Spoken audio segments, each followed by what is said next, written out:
Welcome to our Christmas Eve service here at Grace Point Church. We're so thankful that you've joined us. We hope above everything tonight that it is filled with the hope and the peace and the joy and the love that are the true meanings of this season. So join us tonight and let's celebrate all that is important in our world. Let there be peace, peace to every nation. Let there be hope for all the world to see. Let there be love, joy to all the children. Let there be peace on earth for you and me.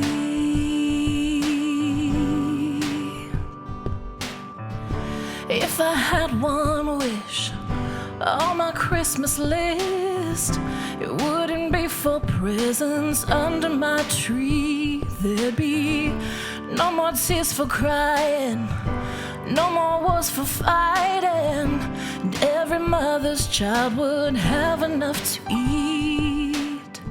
So when I get down on my knees to pray, I ask the Lord above to light the way. Let there be peace, peace to every nation. Let there be hope for all the world to see. Let there be love and joy to all the children.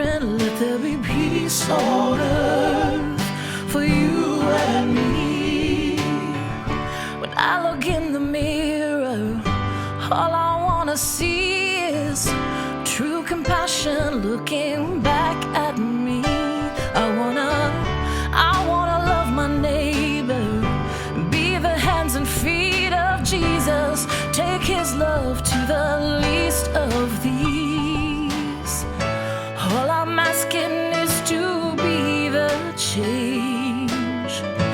When I get down on my knees, I say, let there be peace.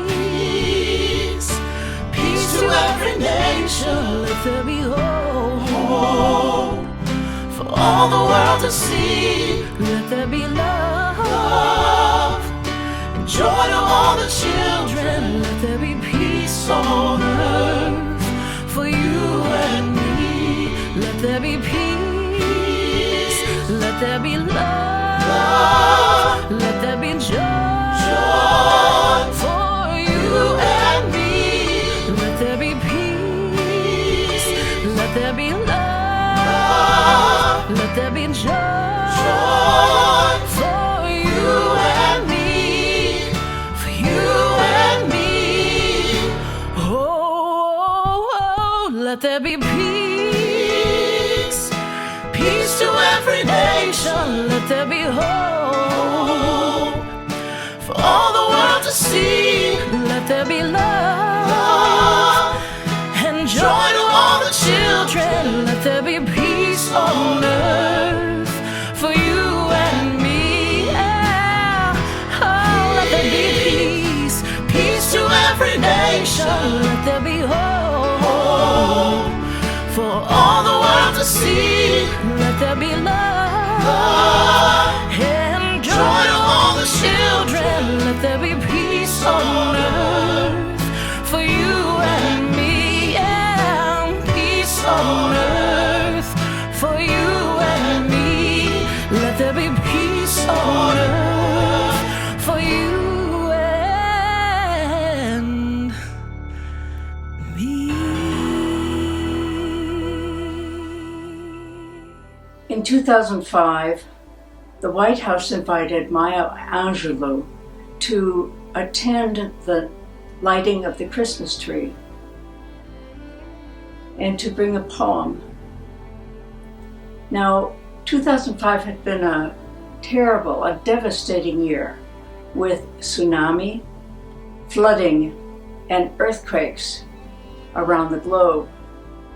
This is the poem Maya Angelou read to those gathered.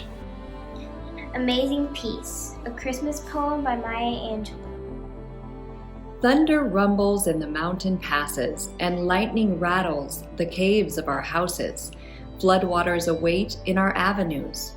Snow falls upon snow to avalanche over unprotected villages.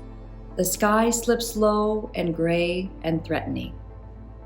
We question ourselves. What have we done to so affront nature? We interrogate and worry God. Are you there? Are you there really? Does the covenant you made with us still hold? Into this climate of fear and apprehension, Christmas enters, streaming lights of joy, ringing bells of hope, and singing carols of forgiveness high up in the bright air. The world is encouraged to come away from rancor, come the way of friendship. It is glad season. Thunder ebbs to silence and lightning sleeps quietly in the corner. Floodwaters recede into memory. Snow becomes a yielding cushion to aid us as we make our way to higher ground.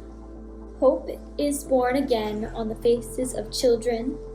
It rides on the shoulders of our aged as they walk into their sunsets. Hope spreads around the earth, brightening all things, even hate, which crouches breeding in dark corridors. In our doorway, we think we hear a whisper. At first it is too soft, then only half heard. We listen carefully as it gathers strength. We hear a sweetness. The word is peace.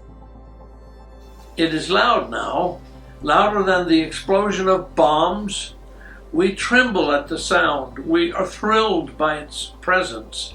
It is what we have hungered for. not just the absence of war, but true peace, a harmony of spirit, a comfort of courtesies, security for our beloveds and their beloveds. We clap hands and become the peace of Christmas. We beckon this good season to wait a while with us. We, Baptist and Buddhist, Methodist and Muslim, say come. Peace. Peace. Peace. Peace. Come and fill us and our world with your majesty. We, the Jew and the Jainist, the Catholic and the Confucian, implore you to stay a while with us so we may learn by your shimmering light how to look beyond complexion and see community. It is Christmas time, a halting of hate time. On this platform of peace, we can create a language to translate ourselves and to each other. At this holy instant, we celebrate the birth of Jesus Christ into the great religions of the world. We jubilate the precious advent of trust. We shout with glorious tongues the coming of hope. All the earth's tribes loosen their voices. We celebrate the promise of peace. We, angels and mortals, believers and non-believers, look heavenward and speak the word aloud. Peace. We look at our world and speak the word aloud. Peace. We look at each other, then into ourselves, and we say without shyness or apology or hesitation. Peace, my brother. Peace, my brother. Peace, my sister. Peace, my sister. Peace, my soul. Peace. The end. Tonight, our journey through Advent comes to an end as we light the fifth and final candle on the Advent wreath, the Christ candle. Throughout this season, we have been seeking to open our hearts to the hope, peace, joy, and love that are embodied in the Christ child, so that we too can live and share those gifts with everyone around us. Amen. Oh, holy night, the stars are brightly shining. It is the night of our dear Savior's birth. Long lay the world in sin and error pining, till he appeared and the soul felt its worth. A thrill of hope, the weary world rejoices, for yonder breaks a new and glorious morn. Fall on your knees. Oh, hear the angel voices. Oh, night divine. Oh, night when Christ was born. Oh, night divine.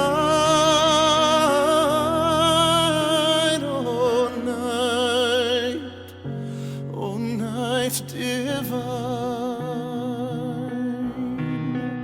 Truly he taught us to love one another. His law is love, and his gospel is peace. Chains shall he break, for the slave is our brother, and in his name all oppression shall cease. Sweet hymns of joy in grateful chorus raise, we let all within us praise His holy name. Oh, Christ is the Lord. Oh, praise His name forever. Noel, Noel. Oh, night when Christ was born. Oh, night divine.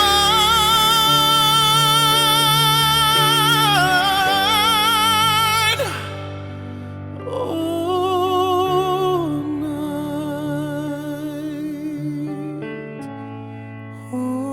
night divine.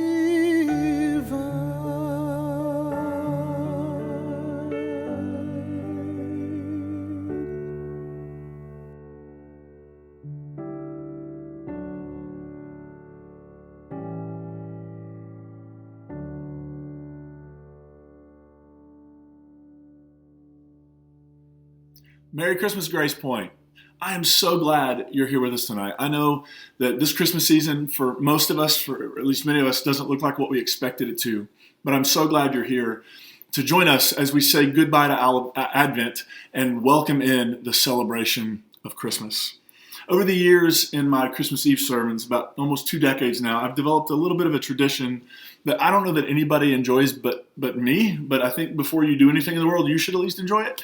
So what I like to do is to start with pics of nativity scenes that are, how do I put it, just interesting. And so today, let's begin with the rubber ducky Christmas. I don't know, I mean, I think it's brilliant that somebody decided these are not just bath time toys.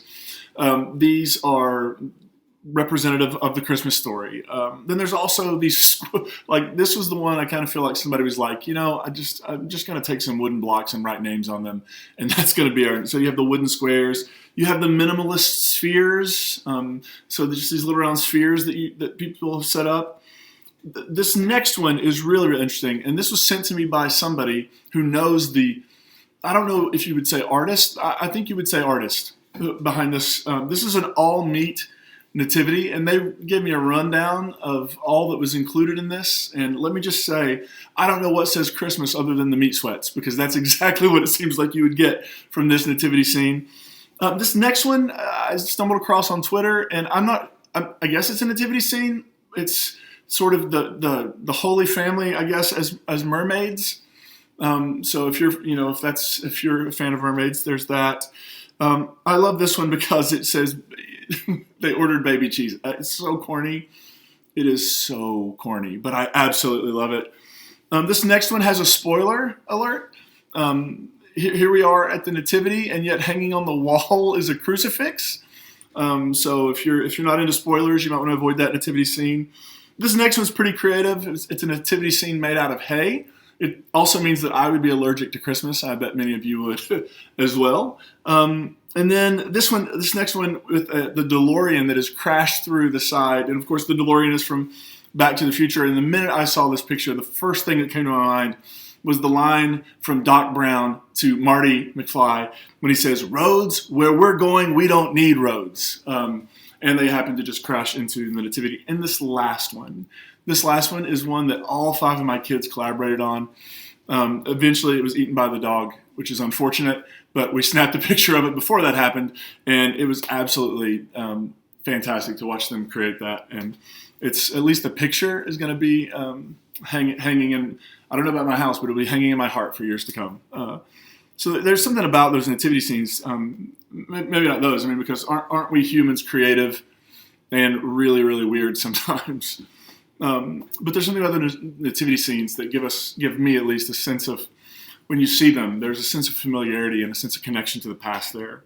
If you're wondering how all this is going to connect in this sermon, I just want to go ahead and tell you ahead of time, it's not going to connect at all. We're going to completely shift gears. This is just a fun thing that I like to do.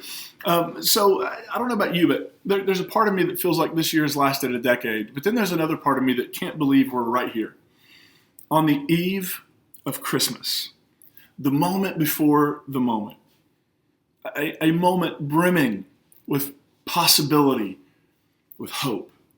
And I think Christmas is a good time to think about how we see and understand God. Because our experience of and relationship to the story of Jesus is going to be shaped by what we think God is like and how we feel like we relate to God.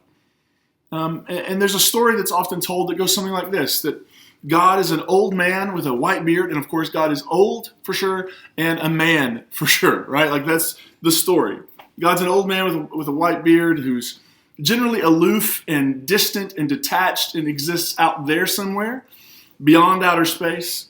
Occasionally he will pop in to do some sort of miraculous miracle or magical event, like give you a front row parking spot at Target.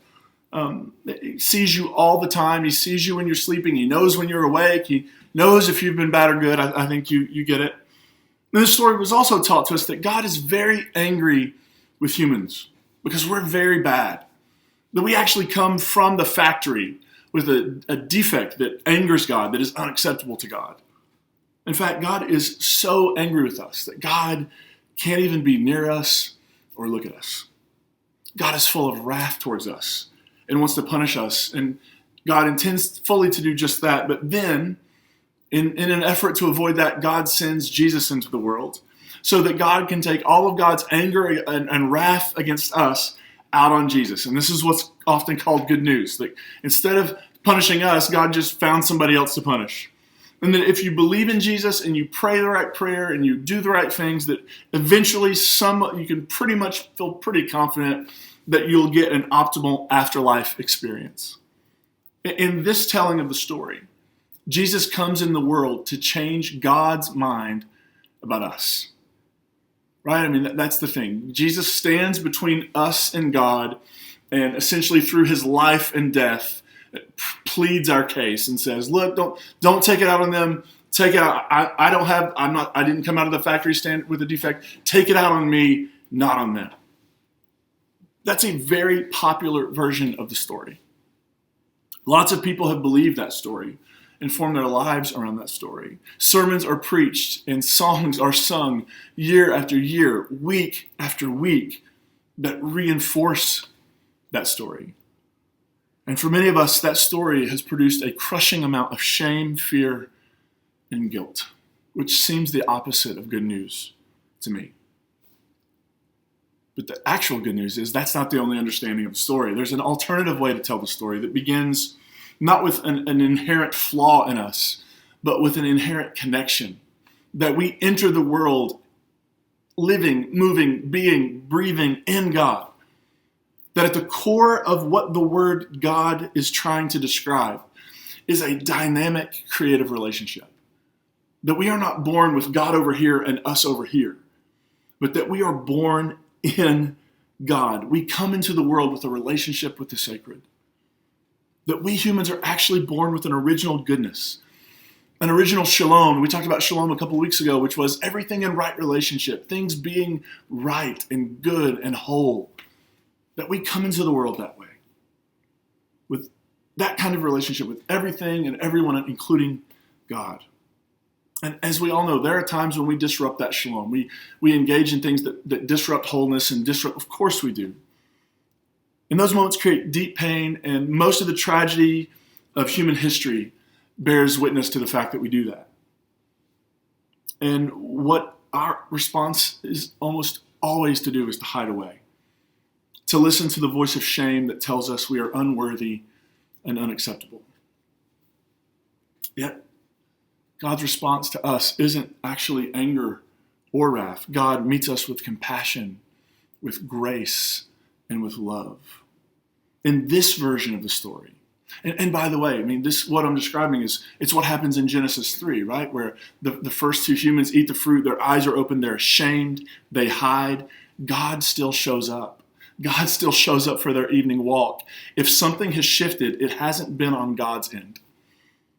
And in this version of the story, Jesus comes among us, and through his life, through his love, compassion, through the way he mercifully and compassionately heals and liberates people, through his boundary-breaking compassion that he crossed every line you could possibly cross in his day and his time and his age, to embrace and love and welcome.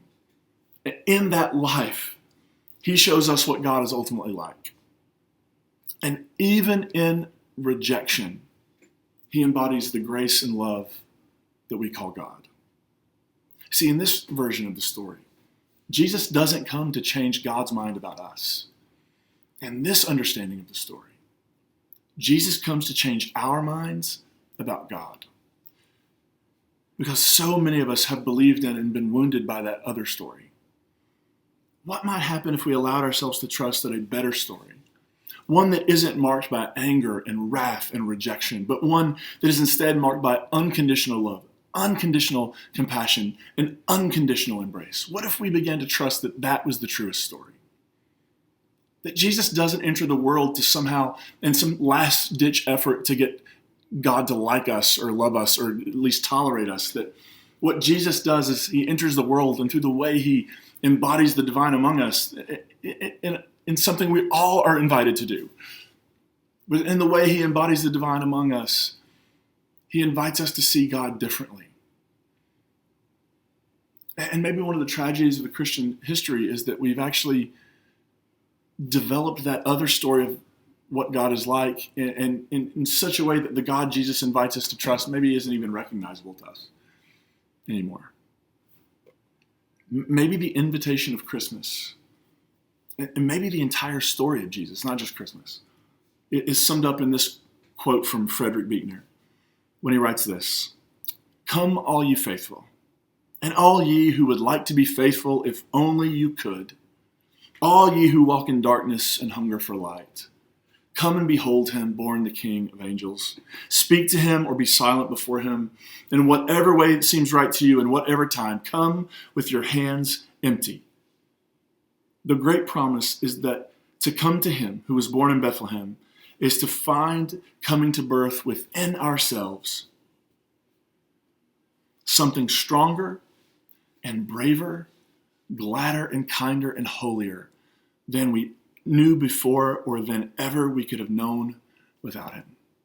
I love that beginning. Come, all you faithful, and all you who would like to be faithful if only you could. I got to be honest, I tend to identify with that latter group. The ones who would like to be faithful if only they could. And I bet that feels resonant for you at times as well. And the truth is, wherever you are on the spectrum, the invitation is the same. Come. Come and be loved. Come and be seen. Come and be known. Come and take your place in a story that is bigger than we ever imagined. A story of the transformation and healing of everything and one and atom in the universe. Friend Ben Grace wrote a song where he talks about a story so big that the entire universe belongs. That's the story we're being invited into. That's the image of God we're being invited to see in Jesus. And that's the image of God we're being invited to bear in the world. So as we enter this now Christmas season, leaving Advent, the waiting is over, the birth has arrived, the world is now pregnant with possibility. How will we choose to engage? Will we open our hearts to the possibility that the world could be transformed and that our work in it matters? Will we come faithful and hopefully faithful? Faithful and really, really want to be faithful? Because there's something about this experience. There's something about seeing the divine in this human life that actually I think helps us see the divine in all human life. And so tonight, we celebrate. We're on the cusp of birth. We are in the last moments of pregnancy. something new and something hopeful and something peaceful and something joyful and something full of love is about to enter into human history. And the question is, will it enter human history through us? We'd love for all of you to join us and sing these beautiful Christmas carols together. So if you have a candle, light one, and let's all sing together.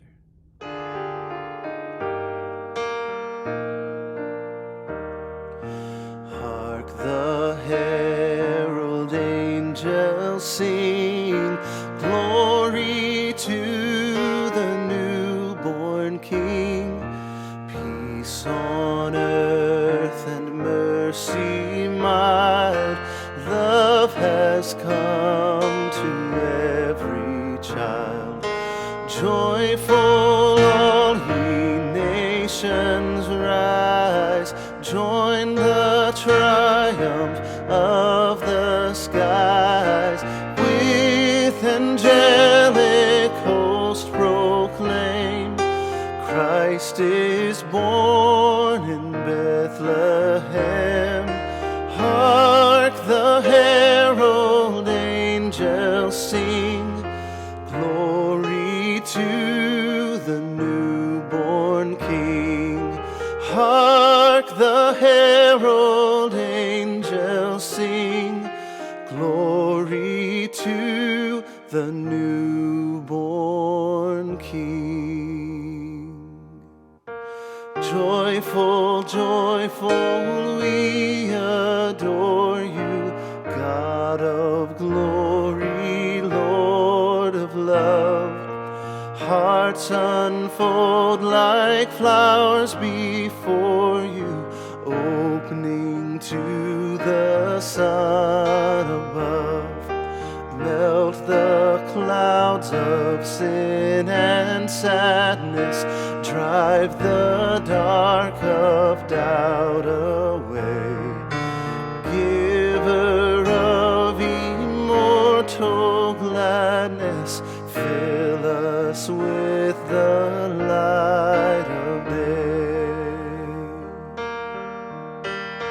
Always giving and forgiving, ever blessing, ever blessed, wellspring of the joy of living, ocean depth of happy rest.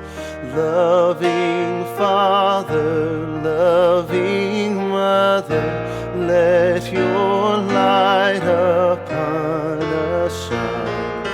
Teach us how to love each other, lift us to the joy divine. O come, all ye faithful, joyful and triumphant. O come ye to Bethlehem.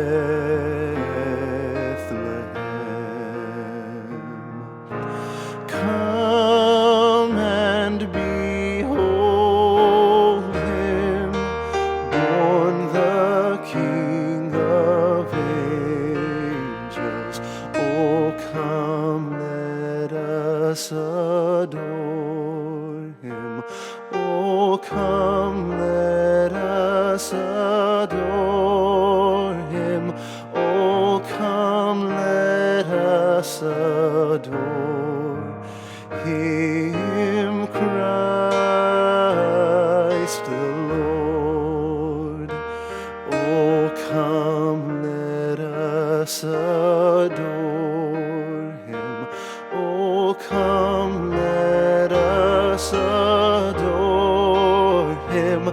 Oh, come, let us adore him, Christ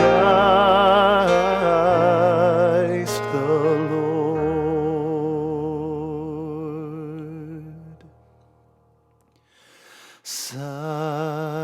Silent silent night, holy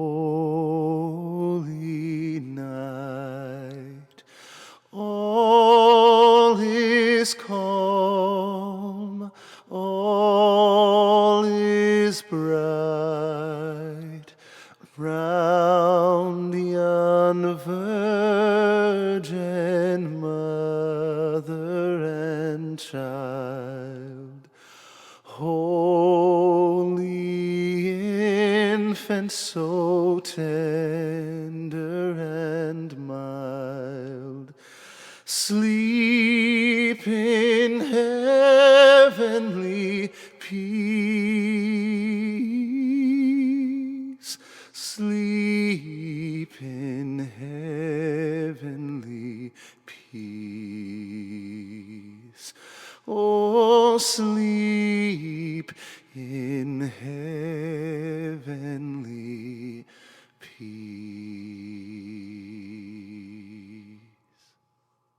Thank you so much for being with us this evening. As we go tonight, may we remember all that we have experienced in this season. May we know that the work of Christmas is just beginning. And may we commit ourselves to carrying that work forward to creating a more just and equitable world. It's been so good to be with you, Grace Point. Until next time, grace and peace be with you.